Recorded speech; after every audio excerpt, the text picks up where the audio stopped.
My name is Alecia. I'm originally from the Chicagoland area. It's going back to my great-grandma.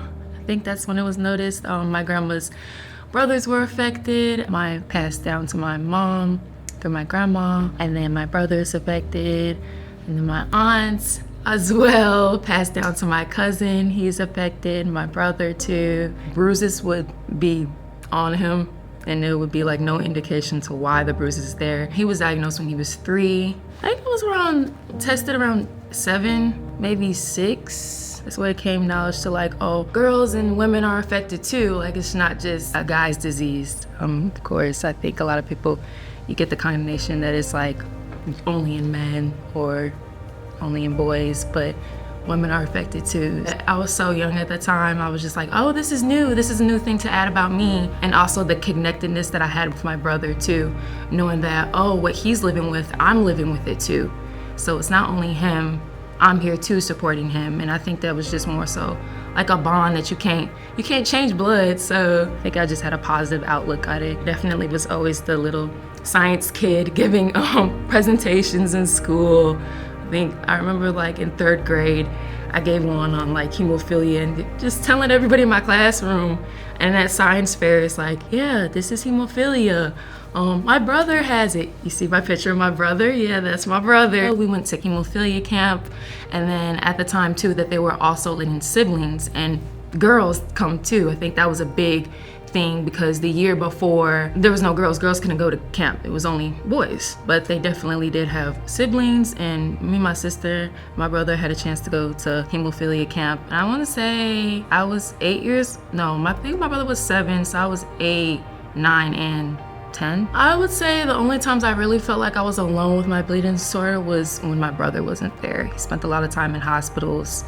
So I would think that's the only time that I could recall that I felt alone with my bleeding disorder, just knowing that I had to be away from him. I remember nights sleeping with him in hospitals and stuff too, but I couldn't stay there all the time and be next to him all the time. So I think that's the only sense of aloneness that I felt. Growing up, it wasn't too bad. I think more so when I got into the collegiate basketball, that's when it got more intense. Started basketball, gymnastics. I did a lot of sports. My mom kind of just threw me into anything that I wanted to, just to spare time type of thing. Sticking to the collegiate level, I did have a really big ankle injury. It impacted me in a way like I didn't know that could happen at that, because it was a setback and kind of brought my mind into a darker place, more so just knowing I can't play. They said I had an ankle sprain at first, and then the training staff was like, all right, you do this and that, and then you'll be ready in like a week, 2 weeks.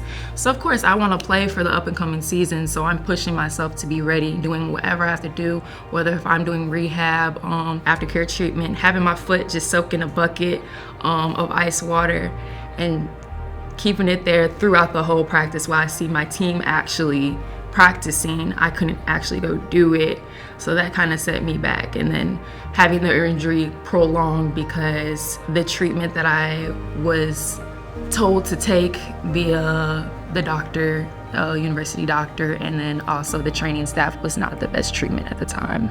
Although I told my coaching staff, I told the doctors that I do have mild hemophilia A, I still took an NSAID.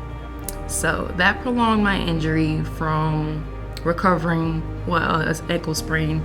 You can recover that kind of quickly. It prolonged it to 4 or 5 months and me missing out on my entire season because I was taking this NSAID the whole time and not knowing that it's actually affecting me, and I couldn't play. Like my legs the size of my thigh, running all the way down from my knee to my ankle and through my foot. And I was just thinking like, oh, this is just a bleed. Like, oh, I do have hemophilia, so you clearly see it, but it was just not healing at all. And just listening to coaching staff and being pressured to play, of course, because you're at a collegiate level at this point, and they paid for you to play. Like my scholarship, like I'm supposed to be playing. But it wasn't the best time mentally. I think it was a mental toughness that I had to persevere through, endure at the time. I think it was definitely a trial, obstacle that was sitting in front of me, and I had to get over it. It was a learning stage of life. We're learning stuff today, we're learning stuff tomorrow. We're gonna be learning. During my stay in Norfolk, I've had a lot of outreach events and stuff. So we would have everywhere from high school, middle school kids, elementary kids come to our laboratory and just learn about STEM and how maybe they can have a future in what we're doing too here. For everybody that looks like me or has an upbringing or bleeding disorder, you can too, whatever you do, whatever your dreams are, and you can achieve them. I don't let it define me. At the end of the day, we can always just say, we all know if you're affected with hemophilia that you have it, but just not letting it define me. I have it, and it's whether the mental space, if you want to look at it as negative or positive, and I just decide positive in all of it. I'm Alecia, and this is my story of hope.